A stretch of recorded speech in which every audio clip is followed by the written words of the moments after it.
Hi, and welcome to Transparent with Tina. I am Tina Marx, your host. Let's see if I can get this right. I've done 2 takes already.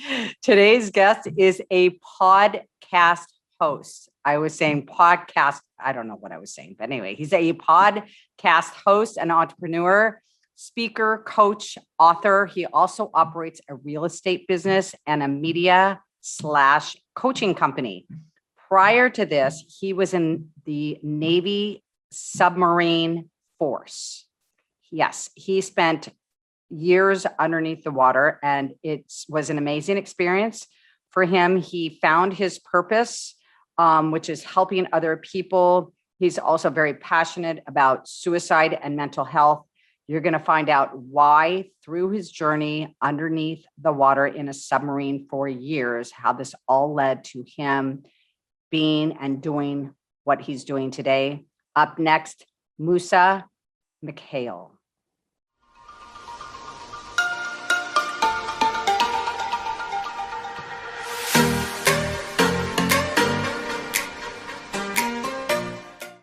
Welcome, Moussa. So I'm going to share it right now. We had to both jump off because I mispronounced your name, and I said that was a first. So anyway, here we are. Welcome to Transparent with Tina. So good to see you and meet you finally in person.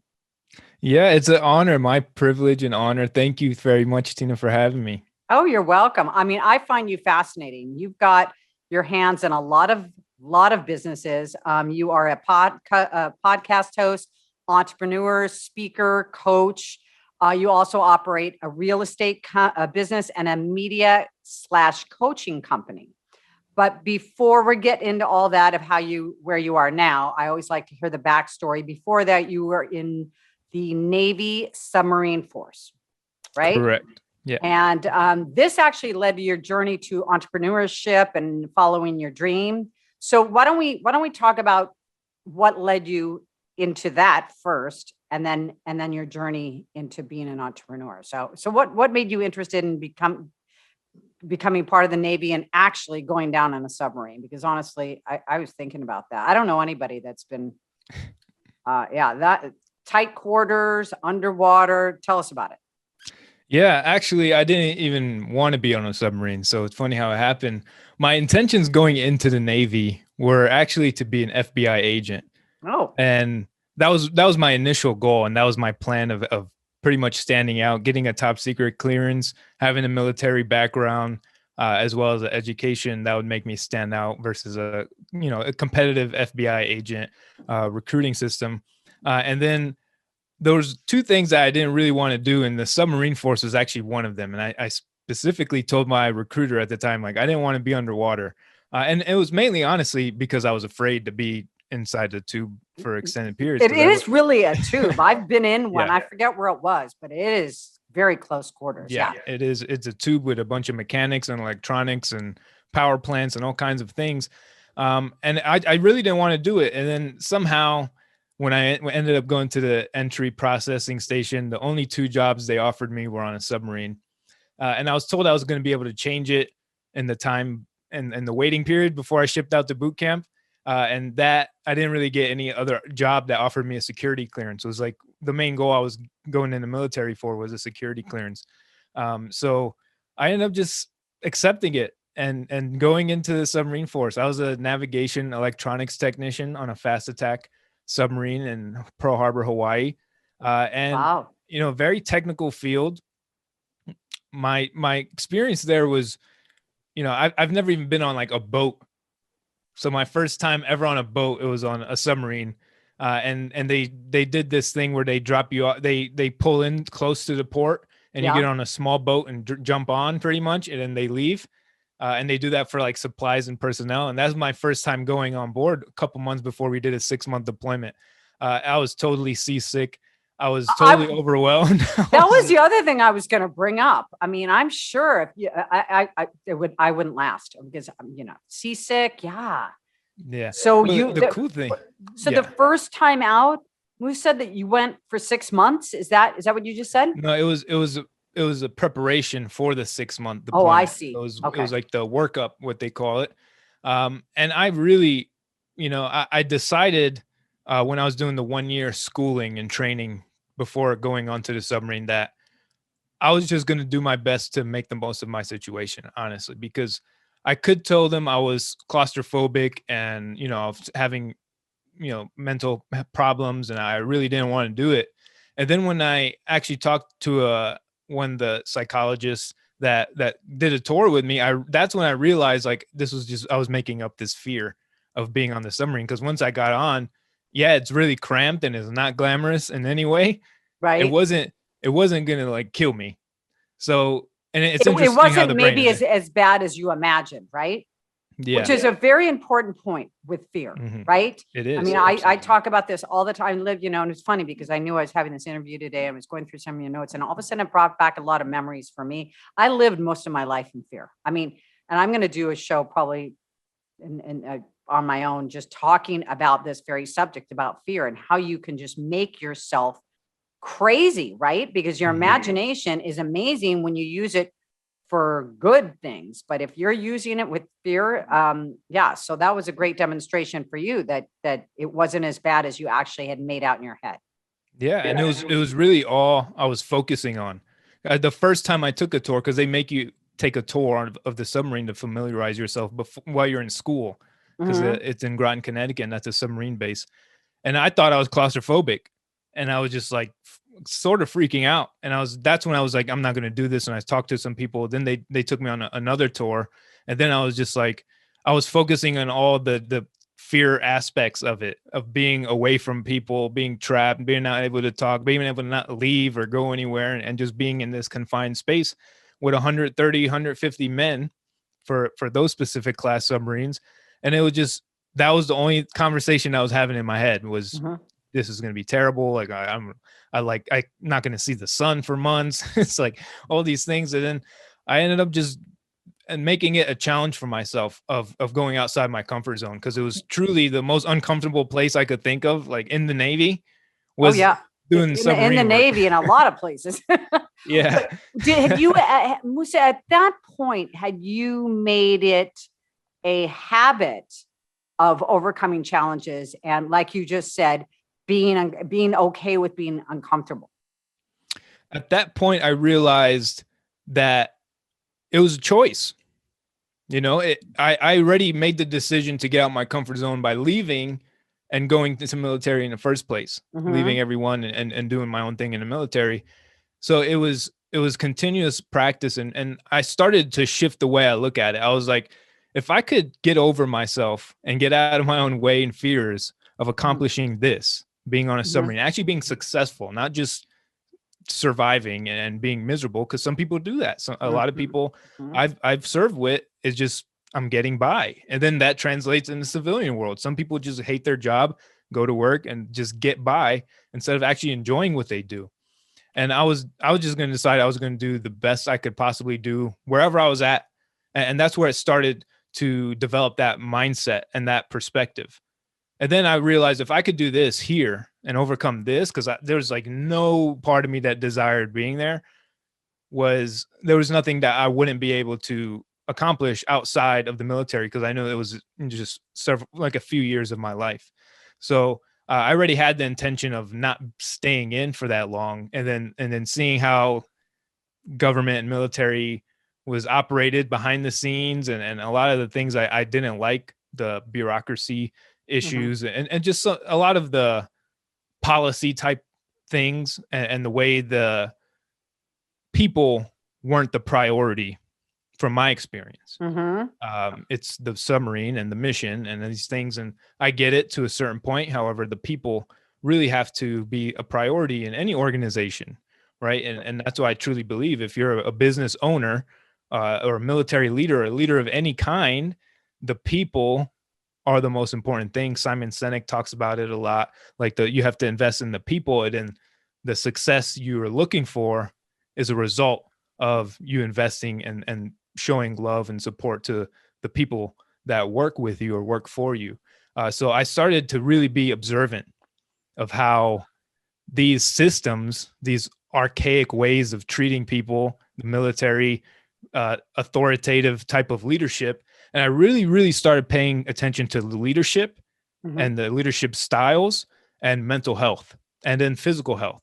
because all those things were just tied in. And a lot of the people I knew and served with had terrible physical health because of the habits. They're just nonstop monsters. The hours are ridiculous for submariners. They work a ton of hours. So I get it. And then there's different ways to cope with these habits. And I saw all kinds of things. And that's what kind of made me even more passionate about what can I do instead of just complaining about how bad it is, because I didn't even enjoy a lot of it, even though I had a very, very successful tour. Junior Sailor of the Year, all the awards and accolades someone could get in their first tour. However, that wasn't even my focus. My focus was just what can I push myself to accomplish while I'm here, or I could choose to suffer. And that is a big choice that a lot of people make unconsciously. Yes, absolutely. I do want to stop because you touched on that just a little while ago, and I almost jumped in, but you've just said it again. And this is, I think, the problem with our society. It's really all about your perception. It's not your external circumstances. If you don't have a strong foundation inside of you that knows you can persevere and actually succeed, whatever is put before you, okay, then you do fall into fear. Like I said, I spent most of my life there. And, I was just writing a list down because, like I said, I'm going to do a video on this. I was writing a list of like everything scared me. Getting into traffic and not being able to get to my destination on time. I know that sounds really crazy. Anything that didn't go my way, I never felt like I was going to be able to get everything done in the day. I didn't feel like I was going to be able to provide. I mean, I've been a single mom since my son was 5.5 months old. And for the first part of his life, honestly, I was like just concentrating on how I'm going to keep him alive. And if you think about all this, it's just a fear that I am not capable of the assignments that I've been given. And you know what? I did exist. I'd be like, oh, I made it to the end of the day. And that's existing. That's not living. That's not engaging. I think this is going to be a lot of what we're going to talk about today is that fear. And, you even talk about victim consciousness. I was listening to something that you were talking about that, and that goes hand in hand too with your perception. I mean, and we all know those people where, oh, it happened to me, instead of it happened to me, for me, it happened for me. It didn't happen to me. It happened for me because the way and I used to be that person. I used to look at, why is everybody else getting a break? I'm not. Why is everybody else moving forward? And the more you put in, more you start thinking about that, just like you did with your fear in the submarine. Okay. The more that it's easier to keep concentrating on what you don't have, what you lack. But the minute you start saying and embracing these challenges that come in your way, I mean, really like hug them like you're hugging your best friend and saying, hey, I know you're here for a reason, because I know when we're done with each other, I'm going to be on the other side and I'm going to be like, that's why it happened. But I think people instead resist it. And as we know, whenever you resist something, it just gets bigger, blown out of proportion. It doesn't go away. It keeps coming back into your path. Absolutely. And I love that, because resistance is something that is a lot of times unconscious for a lot of people. And I like to say that resistance, what we resist, the fear that we are resisting for, because resistance comes from a fear of something. Yes. When we're in resistance, that fear that we're in resistance for only persists and continues. Exactly. We create that fear through the resistance. So it's in that resistance of the fear that creates the fear. They're dependent upon each other. They coexist. And the resistance, like everybody says, because I did this for years. If I don't look at it, it'll go away. And it did, maybe temporarily, but it rears its ugly head. Different person, different situation. I mean, I truly believe that when universe, God, whatever you want to call our source, if it's meant for you to get this lesson, it's coming back. So, it's just like, I've said this a million times. It's like going through school. If you don't pass the test, you're not going to get in the next grade. It's the same thing. And that's really, life it's a classroom to be our best selves. How do we become our best selves unless we're prodded, we're pushed a little bit, we're made uncomfortable? Because, studies show, we all know, we don't do anything when we're comfortable. When we're comfortable, why do anything, right? And I tell all my clients, get used to being uncomfortable every day. That doesn't sound very fun, right? But the news is that once you do start practicing, that's your new normal. Being uncomfortable is not painful like it once was. It's just your new normal. Okay. Mhm. And your fear starts to dissipate, because if you're a little uncomfortable every day, the fear doesn't have the hold on you that it once had, because it's such a foreign thing. Now it's there all the time. So it's just not creating that space for it. Does that make sense?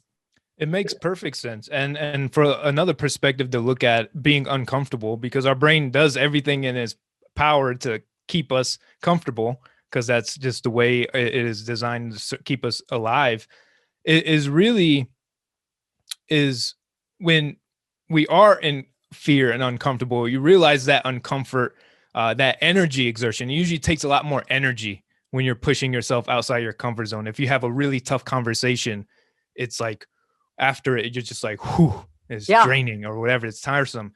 And then you do it again and it's a little bit less tiresome. Yes. And you do it again and it's a little bit less tiresome. So it really is working out an emotional and even spiritual type of muscle, right? Yeah. The more you work it out, the easier it gets, the more conditioned you are and more in shape you are. Just like a muscle doing some curls or any other exercise. Yep. If you never ran for like 20 years and you go run 2 miles, that's going to be really, really hard 2 miles. But if Right. you ran a little bit every day, so a lot of getting out your comfort zone doesn't have to be this gargantuan task. Exactly. It's the little things. What small thing can I put myself in that makes me uncomfortable? And sometimes it's like, if you're not a dancer, put a song on and dance. That's uncomfortable. Exactly. You're not going to die. You know what? I write about that in my book. I said, it could be, you could be jumping out of a plane, or it could be calling somebody you don't feel like calling. It could be as simple as that. And I'm so glad that you brought that up, because before we got on, I was sharing with you that I said, normally I would book my interviews on a day that I'm not coaching or at the end of the day. For some reason, I put you smack in the middle of all my clients. And when I looked at my schedule today, my first reaction was like, what? How am I going to do that? Okay. And then I just said, you're going to be able to do it. I didn't get panicky. Like a year ago, I probably would have rescheduled somebody, been panicky. And I just went, and the whole day it's gone smoothly, because I'm not accepting the fear that tried to ruin this for me. And I've done this enough times now, when I first started doing this, a couple of years ago, this particular show, over a year ago, I might have made that. But now after exercising that muscle and going, I've done this before. It's not like my first interview by far. So you know what, you can do whatever you set your mind to. And I know that sounds so cliche, but it's basically what we're saying here. You just gotta eliminate the fear when it pops up, because it will control you. It will take over. I love that you being open about that, because no matter what level of success that we're at, or there's still comfort. There's still the ability to go a little bit past the comfort zone or get a little bit uncomfortable. And just like that, like a interview in the middle of coaching clients, it might throw a lot of people off. It's not their routine. I wouldn't have been able to do it. Seriously. I don't think I would have had it in me 6 months ago, or thought it, but I obviously put you there, and I was cognizant when I did that. So I obviously felt I could handle it, but then the day comes and you're like, oh, but, okay. So tell me, you were underwater, you said for 2 years, right? This is how you started figuring out how you wanted to get out of that 9 to 5 paycheck, become an entrepreneur, which not everybody's built to be an entrepreneur. So like you said, you started that's what started your journey. So one thing is, you said, how people are being treated there. So that was something that you were learning about leadership and obviously entrepreneurship. Well, what else happened down there?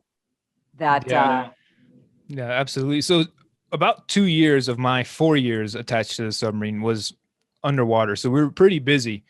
for a lot of that time. And that was the first 3 years I was pretty much gone, like in and out all the time. And it was a decision on one of my deployments, because I looked at it and I started really appreciating time once you start leaving for months and weeks and at a time, and you don't get much time to really just be at liberty or enjoy yourself and do the things you like. So I really started to appreciate time. And then I went on a 6-month deployment, and most of that's at sea, underwater. And I realized, like, I'm missing out 6 months of like life out there. Like, I'm here, and I'm going to do my job and perform. However, I'm missing out. I wasn't in control, and this was a form of surrender for me. It was just accepting it and doing what I can in that space, and to be a leader to my capability. And that's really what started me. I looked at that 6 months and I was like, what can I do so I don't regret or feel like I've wasted 6 months of my life? And that really came down to self-development and books. I've made it a goal to read as many books as I possibly can in that 6 months. And on both deployments, I was very busy. I didn't really have time to do anything else, really. I watched a few movies here and there.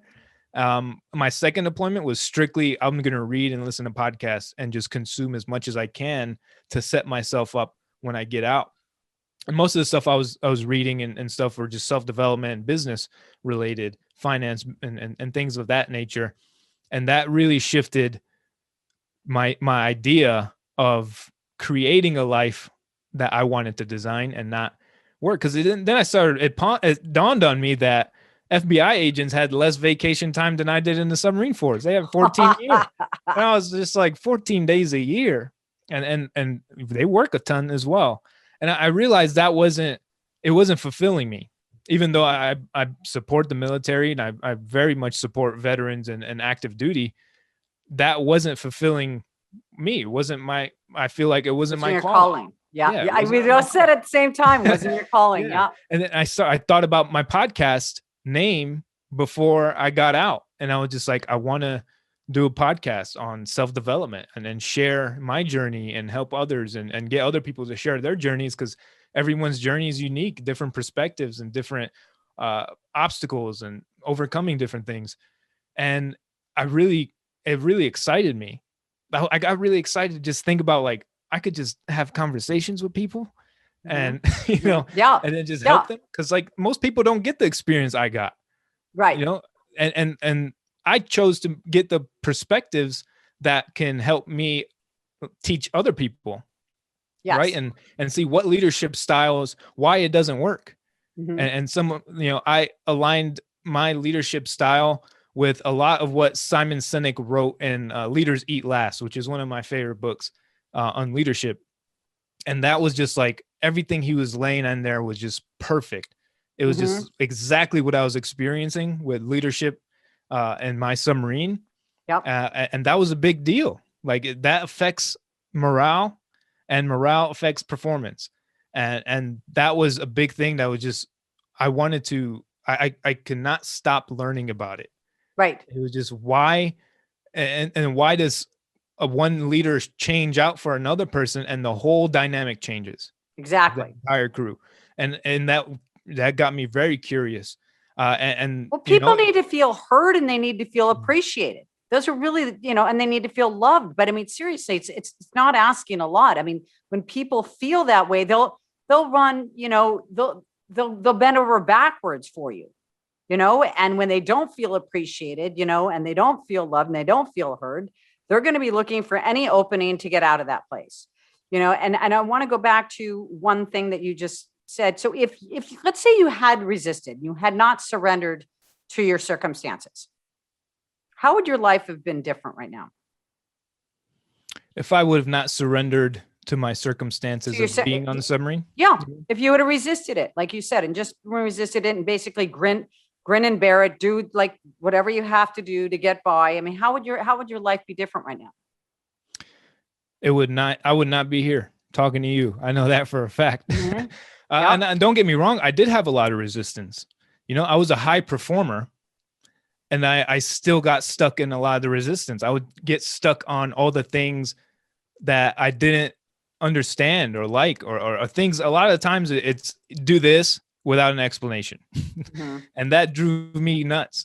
And a lot of what I've learned, and, you know, from other military leaders as well, and business leaders, when the people who are following you, your subordinates, don't understand the why behind what the hell they're doing, you're going to get poor results.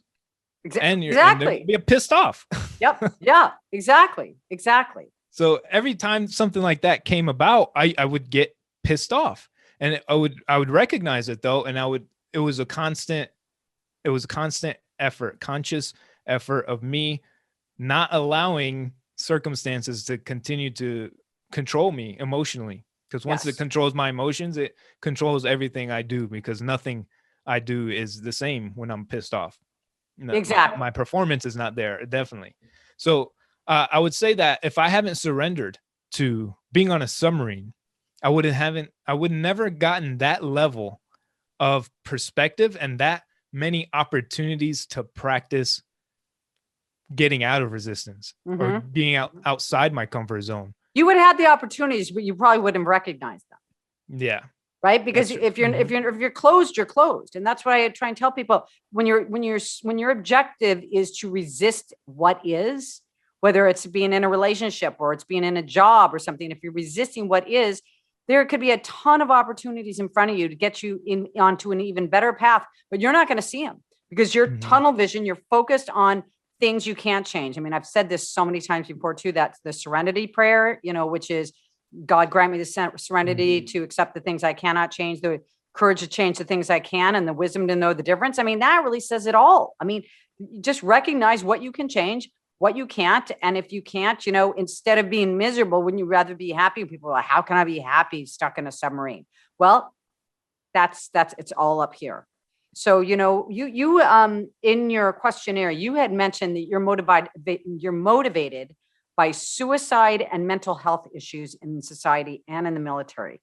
You evidently tell us about the submarine journey where you experienced a double murder suicide and the effects on morale during this in relating to mental illness. This podcast is brought to you by 𝑦𝒑𝒑𝒓𝒐𝒂𝒄𝒉 and Mindful Health LLC, featuring 𝑦𝒑𝒑𝒓𝒐𝒂𝒄𝒉's top superfood product from her ☆Eco Foods line, Cacao Bliss. Nothing feels better than being able to enjoy rich, smooth, creamy chocolate and knowing you're doing something great for your body. It starts with 100% organic cacao beans that are naturally kissed by the sun, maintaining its miraculous health benefits. It's then blended with turmeric, MCT oil, coconut, Himalayan sea salt, cinnamon, and black pepper for the perfect blend to make you feel your best. The result? Fall in love with a truly decadent, healthy, guilt-free chocolate, removing cravings, facilitating weight loss, boosting your energy, and reducing inflammation with one simple drink. Not only that, it's friendly to paleo, gluten-free, keto, vegan, and vegetarian diets. For the last 8 years, ☆Eco Foods has been a leader in the superfoods market and are proud to have served millions of customers worldwide. Use the code TRANSPARENT and receive 15% off your purchase today. Go to ☆ecofoods.com/transparent with Tina. Yeah, I'll go into that. But briefly, I want to talk because it's interesting you brought up the serenity prayer. That is literally what I read every day to get my perspective right. Oh, really? It was a struggle. It was definitely mentally challenging. And that prayer really took me to a state where I can let go. Because holding on, you can hold on for a few minutes. The longer you hold on, the more detrimental it is to your health. So it is. And one thing, you know what I thought of recently, Moussa, I thought to myself, if I ever have a tendency to do that and resist, I imagine myself as this like child who's throwing a tantrum, because that's really what we're doing when we're resisting. We're just throwing a tantrum. And you know what? I'm a grown woman now. I'm not going to behave like a child, you know? So that's kind of the vision that I have in my head whenever I start to go in that like I'm stomping my feet and I'm like, come on, you're grown up, act like a grown up. Right. Yeah. No, it's huge. It's good to get that vision. And to go back to the incident that, the double murder suicide. So that was someone I knew. It was on my submarine in Pearl Harbor, Hawaii, and we were in the shipyard. So it's when they take the submarine out and do like major repairs that they can't do when they're submerged in the water or in the water. So they take it out the water. And that's usually a very, very big transition for Navy ships and submarines, because it's a completely different dynamic of what the work is like. And one of our junior guys, he wasn't that old. He was on submarine for about a year and a half, very disgruntled. There was a lot of indicators of his personality, and a lot of things that just, he was always off on some level. And I always wondered, a lot of people would just, bully or batter or shame people, which is a big thing for on culture. on the submarine. If someone doesn't perform, Yeah. it's a lot of times you might, the people in your division, because they need you to qualify things. The sooner you can be certified to do certain things, the sooner you can actually help the workload. His division also had the biggest workload out of like all the divisions on the submarine, the mechanics, and they owned like a good portion of the entire submarine, and they had to do maintenance on it, and they would always be working the most hours from what I've seen. And it was, he never got on board fully with the certification process, the qualification process. It was always a struggle. And that's another thing that I was observing, because everyone's expected to learn at the same pace. You have this X many months to qualify this, or else you're delinquent and there's negative repercussions. And there was definitely some learning issues. He was not learning the same way most people were learning. And I looked at it. I did my best because we served the same duty section. I did what I could to just understand him as much as I can, and be just a friend to like make him laugh and stuff. And every time I spent time with him, it was still a little bit odd. Like I really didn't understand like what he was thinking ever. So I could imagine like his immediate division guys and his leadership. He was very hard to read and understand. And then I'm studying it now. There's a lot of indications with trauma when people shut down emotionally, and they're very hard to read, or they're socially off. There's things going on that probably stemmed way before he joined the Navy, which is what should have been brought up. Maybe this is just triggering it, right? Yeah. You get triggered by things that happen when you're younger. So the tragedy happened. It was several months. He's several months past his expected certification and qualification for submarines and other things, and he got into more the word I'm thinking of, just Traumatized behavioral issues. There's a lot of behavioral issues going on with him, and again, those things should, if people are trauma informed and aware of these things and behaviors, they treat everyone the same and don't notice lead indicators of mental health problems, which I honestly didn't either. Like I just thought he was just, that his personality was like that, right? And I didn't think of it the way I do now, which is like there's probably something going on here that's a lot deeper, right? The things that stop people from learning and performing are not, they're stupid, which is what some people would tell him, right? People don't just learn because they're stupid. There's something going on mentally, maybe emotionally, that is blocking that part of their mind from operating fully. Yeah. So he was not stupid, even though that's maybe what he would perceive if he's not answering questions or not learning. And learning issues stem from, a lot of times, from what I've learned, is trauma and serious issues in childhood. Yes. And I still don't know to this day what happened to him in his childhood. However, one of the days he got in trouble. They did a review board, and I remember talking to my immediate leader, and in there, because they do it with the senior leadership, the enlisted senior leadership, and they kind of like interview. It could be a shitting session where they all just shit on people, depending on the type of leaders. They could just bash people, like, why aren't you doing this? Like, what the hell? I wasn't there for that. However, my leader told me that at some point he just shut down and stopped talking and started shaking. And I was just like, that's weird. Like, why the hell would you guys continue? Like, clearly something's wrong. Like, people don't operate this way. So there was some sort of survival mechanism going on, right? Right. that was an indication. Even I'm not blaming anyone in there. You They weren't might there. not have You been just aware. heard this. You didn't see Yeah. this, right? Yeah. Okay. But this is what my leader told me directly, like one-on-one. And I was just like, that's an indication of a lot of things. I wasn't even knowledgeable on like what that would mean. But you just as- knew from from a human being's perspective that there's some intuitively. if anytime like if someone yelled at me and I just shut down and like started shaking, like there's a lot going on emotionally. There's a lot going on, physiology. Yeah.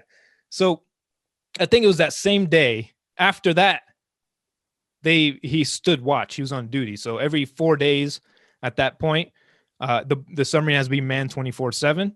So the crew is split into 4 sections, and that section that's on duty that day stays on the submarine to do armed watches, right? So there's armed security around the submarine 24/7, and he was on duty that day, which was my old duty section. So I left. I got out of the duty section because I was preparing to separate a couple weeks later or a month later, and that day he was armed with a M4 rifle and a pistol.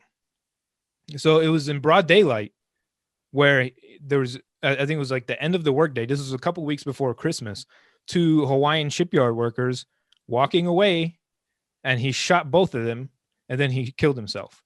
And those 2 men died. So, and this was right before Christmas. So I wasn't even there because I was taking care of my paperwork. However, I have all my friends that I was serving with was still attached to the submarine. And then people started calling me that worked on the base, because once there's a shooting, it's an active shooter, right? And then everything locks down, and the radio goes crazy.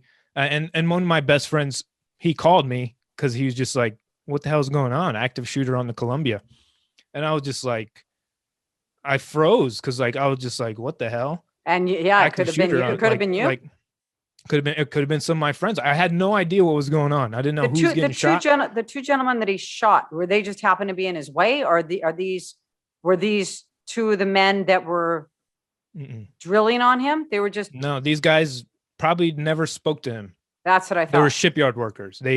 They're engineers that worked with the Navy. Just happened to be at the wrong place at the wrong place, wrong time. And yeah, I got that message and I was just like, I don't know what was going on. The worst thing, the thing I thought was somebody was just like, one of our guys might have like went on a submarine or our barge and like started shooting our leadership or something, or people in divisions or whoever. Right. So I really had no idea what the scope of it. And I messaged my corpsman, who's like our medical guy, and he's a really good friend of mine. And I just asked him like, what's going on? I heard there's a shooting, and then he just said his last name. And then it just, I wasn't surprised, actually. I was shocked, but I was just like, if there was anyone to do it I was not certain about, it was him. He was 22 or 21. So this is what got you interested in mental health and the suicide, because teenage suicide, I think, has gone up 70% in the last 10 years or something. And it is really something that needs to be addressed. How are you planning on addressing that? Because you said it's one of your passions right now, correct? Yeah. And my intention with it mainly stems from the way the military treated the situation. Because of course it made news headlines everywhere because it was a shooting on a military base. And then shortly after, it kind of just like, all right, we're going to investigate. We're not going to talk about it though. And that's the way the Navy does things. And yeah, I get it from one perspective. They don't want people joining the military to think it's crazy and that they're going to be go crazy or kill themselves. So they don't really disclose suicide. Like, you're not going to go to a recruiter and be like, how many suicides were in the Navy last year? They're not going to tell you. Right. Of course. No, of course. They want you to join. And if they told you there was however many suicides, you wouldn't join. I was like, why the hell are people killing themselves? Exactly. And there was multiple suicides before that event. And it was a challenge. I couldn't even get the names of the people on different submarines who killed themselves. Right. It's like that closed off that kind of information. Wow. So I was like, I knew someone committed suicide on a different submarine a month or two prior. And I was just like, I was mad because they told us about it. And I was in very strong resistance because they told us about it. However, they didn't give us their name. And I was like, why won't you give us their name? Like, I might know this person. Yeah. Like, this is the Navy. This is like our brother in arms, right? So that kind of treatment. And then I remember one of the most senior leaderships of the Navy came down to our submarine after, and I was present for that. And he mentioned that it was no one's fault. Right? It's just an isolated incident, which I get it from the perspective that no one should blame themselves and shame themselves, because that it's just sweeping it under the rug. Yeah. It's just sweeping it under the rug. And you know what? And this will continue until something changes, whether it's the harassment or it's the recognizing that somebody's behaving differently. But I mean, people are human beings are human beings. We're not robots. We're not machines. And sometimes we're treated that way and not with enough compassion and care, understanding, looking for signs and signals. So, how are you going to, I know that you also have, you also want to help the homeless. Where did I read this? One of your goals is to create a super shelter for homeless people to support true healing and recovery. So it sounds like you're compassionate in so many of the areas that I'm very passionate about helping the homeless people too, which a lot of people, I'm going to say it right now, a lot of people think, oh, why don't they go get a job? Or if I give, sometimes my son has said, well, they're just going to go use it to drink or for drugs. You have to think of why are they in that position? Okay. So mental disorder, or they had so much fear that they started drinking to cope, like we were talking about in the beginning of this conversation. What is fear? It leads to destructive behavior. Before you know it, you know what? You've lost your house. This is not something that everybody intentionally not intentionally. I take that back. Everybody would love to have a beautiful life, but you have to realize where your intentions are. So your intentions can be for good, and your intentions can be misguided and misdirected, which is where, the bad habits and things like that come in, right? So just because you see somebody homeless, a lot of people think, well, they're lazy, they're not getting off their whatever, and they said years ago that maybe it's even more now, everybody's like one paycheck away from being homeless, and I think that people walk by them like they're the plague and they don't talk to them. And I just think that this is a big missing gap and link in our society that we really need to do something about. So have you started on this project? This is a project that I haven't officially started on. It's more of getting ideas of actually getting it created, because I have a idea, and it kind of taps into your last question of mental health problems. And you kind of touched up on it. People who are homeless, they're not just like willingly homeless. They're not right. I'm enjoying myself. Yeah. Like, it's a mental health. It's a mental health problem. It's not, and it's a lot if unchecked mental health happens, which it happens to a lot of people, it leads to things like homelessness and drug use and drug abuse.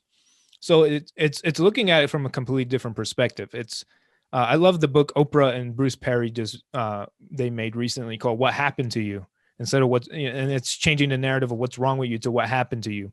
So if you see someone who's homeless, it's like, what's wrong with them? They're a drug addict or whatever.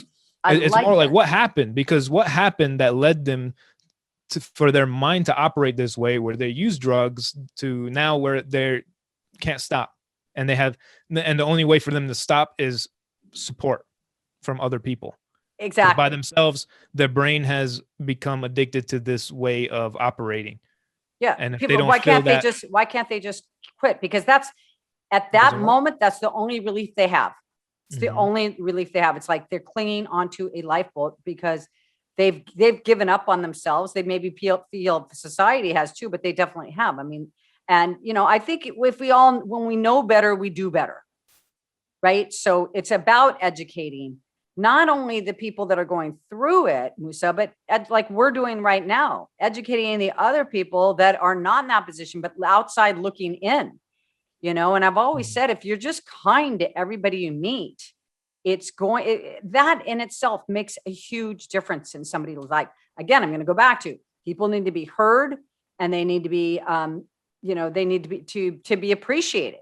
And if you have those two things, you know what, you could like really change the course of the direction of somebody's life without even realizing you're doing that. Mm-hmm. And to again go back to the mental health issue with the military, it's the same solution, even though it's really difficult at this scale, or that might just be a limitation. It's about love, like at the deepest human core. It's a love issue. Yes. Marianne Williamson talks about it. The only problem we have is the lack of love. Absolutely. Right. So if we think of a homeless person, or even not a homeless, someone who's mentally unstable, even though it's a bad stigma for a lot of people to be mentally checked, or going to see a medical doctor, a psychologist in that way. So it's stigmatized, which is part of my mission, is getting rid of the stigma that it's okay that human beings are designed to have support, that like our biological needs are about community, love, and support and connection. So most people try to solve their problems alone, which is that's not the way. That's too much pressure. That like no one's that is the first thing that when I used to do when I would get in a fear is I'd isolate. It's like I didn't want to bother anybody. I felt like if I was isolated, I was kind of like in my own little cocoon. Nothing could bother me or hurt me. Not the best way to go about it. But I think that's what a lot of people do when they get in a fear, is they isolate, and that's just leads you. That's the worst thing that you probably could do. Yeah, me too. You talk to somebody that understands, then you feel like there's an opening, somebody cares, you feel heard, you could take the next step. But if you're because then you're left alone with your own thoughts, and that's a scary place to be when you're in fear. And the way I've been perceiving it differently in that aspect, and I agree with you, because I'd done the same thing. Isolation.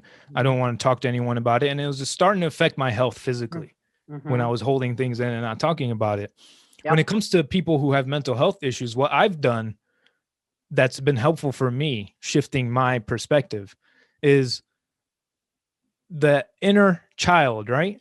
So if you see if I go back to that guy who's on my submarine, who's dealing with it, if you saw a 4-year-old child, like think of a 4-year-old child, like how do they behave? Like what's their character like? Right. They're imaginative, they're loud, they're enthusiastic, they're excited, they're everything. They feel every emotion, they're expressive, they're confident, they're courageous. That's the core of pretty much every human. Yeah. So if you saw a 4-year-old who had the behavior of that person, so if they're just shut off, if they're silent and shaking, or if they're saying things that just don't make sense, or if any of these behaviors, if that was coming from a 4-year-old, if you were a parent, you would pay attention. You'd pay attention. You'd be concerned. You'd show them love. You'd be like, what's going on? What's happening? Like, let me seek help if I don't know how to solve this issue. However, when that person becomes an adult, it's like, what's wrong with you?